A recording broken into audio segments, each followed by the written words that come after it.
आज हम पढ़ने जा रहे हैं राजस्थान नगरपालिका कार्य संचालन नियम 2009, जिसमें टोटल 22 धाराएं हैं, 22 नियम हैं।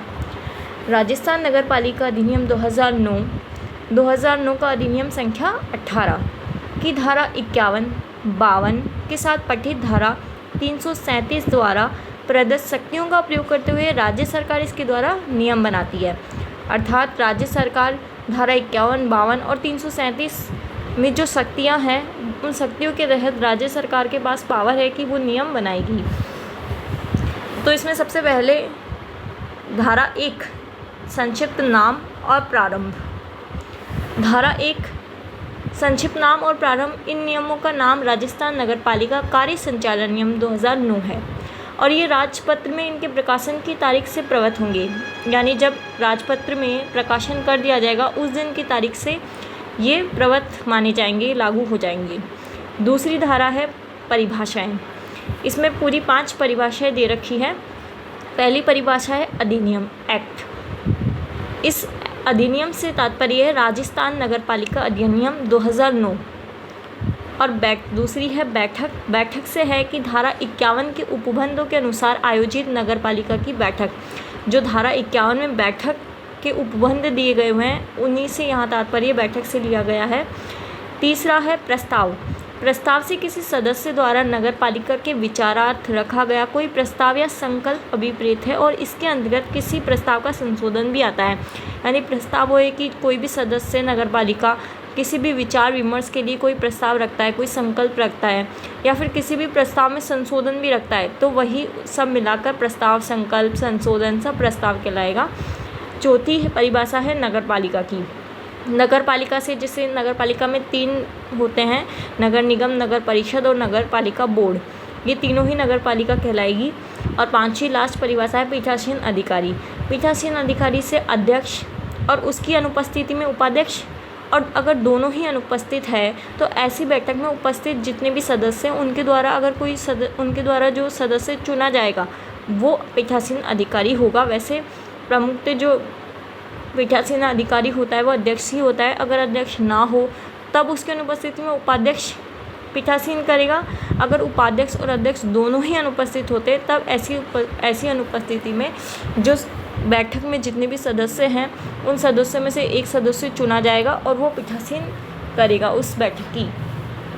अब इसके बाद में है कि इसमें प्रयुक्त अगर और कोई भी परिभाषा ऐसे शब्द आते हैं जिनमें ये 5 परिभाषाओं के अलावा है, तो वो उनका जो अर्थ है वही होगा जो मेन एक्ट जो 2009 है उसमें दे रखा है। अब है धारा 3 बैठकें। नगरपालिका की बैठकें। नगरपालिका की सामान्य जो साधारण बैठक है वो 60 दिन में एक बार होती है, यानी 2 माह में एक बार। और पूरे कैलेंडर वर्ष में देखी जाए तो पूरी टोटल कितनी हुई फिर 6, यानी 60 दिन में एक बैठक और न्यूनतम 6 बैठकें। और अति आवश्यकता की दशा आ जाए, जब लोक महत्व से का कोई मामला हो, तो अध्यक्ष किसी भी समय आवश्यक बैठक भी बुला सकता है इन 6 बैठकों के अलावा।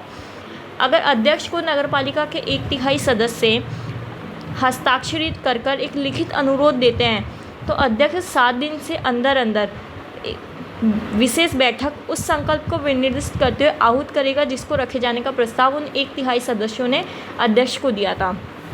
यदि अध्यक्ष इस उपनियम के अधीन विनिर्दिष्ट समय के भीतर विशेष बैठक आहूत करने में विफल रहता है तो फिर CMO मुख्य कार्यपालक अधिकारी ऐसे संकल्प पर विचार करने के लिए उस तारीख जिसको ये उपनियम अध्यक्ष वाला 1/3 सदस्यों द्वारा जो लिखित अनुरोध हुआ था उस समय के विनिर्दिष्ट समय के समाप्त जब वो होता है तो उस दिन से लेकर 10 दिन के भीतर CMO बैठक को आहूत करेगा।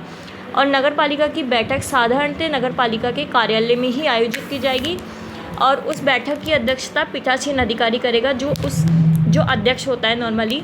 जब अध्यक्ष नहीं होगा तो उपाध्यक्ष, और उपाध्यक्ष नहीं होगा तो कोई सदस्य जो सब लोग सहमति से उसको चुनेंगे। और नगरपालिका की बैठकें साधारणतः जनता के लिए खुली होंगी, यानी जनता उन बैठकों में भाग ले सकती है, जाकर देख सकती है कार्यवाही। किंतु पीठासीन अधिकारी किसी विशिष्ट बैठक या बैठक के किसी भी भाग में किसी भी व्यक्ति या व्यक्तियों की उपस्थिति को निर्बंधित कर सकता है, उस पर रोक लगा सकता है। अब धारा 4 है बैठक की सूचना। कोई सामान्य साधारण बैठक तब तक नहीं होगी जब तक कि बैठक के स्थान, तारीख, समय, बैठक में किए जाने वाले कार्य की सूचना बैठक की तारीख से पूरे 6 दिन पूर्व नहीं दे दी जाए। यानी बैठक जब भी होगी उससे 6 दिन पूर्व, एटलीस्ट 6 दिन पूर्व सूचना देना ज़रूरी है। अति आवश्यकता की दशा में, यानी आपात की कोई दशा आ जाए, लोक महत्व की ऐसी कोई दशा आ जाए कि बैठक करनी पड़े, तो अध्यक्ष कम अवधि की सूचना देकर भी बैठक आउट कर सकता है, लेकिन तब भी सूचना 48 घंटों से कम की नहीं होगी। अधिनियम की धारा 51 की उपधारा 2-3 के अधीन विशेष बैठक की दशा में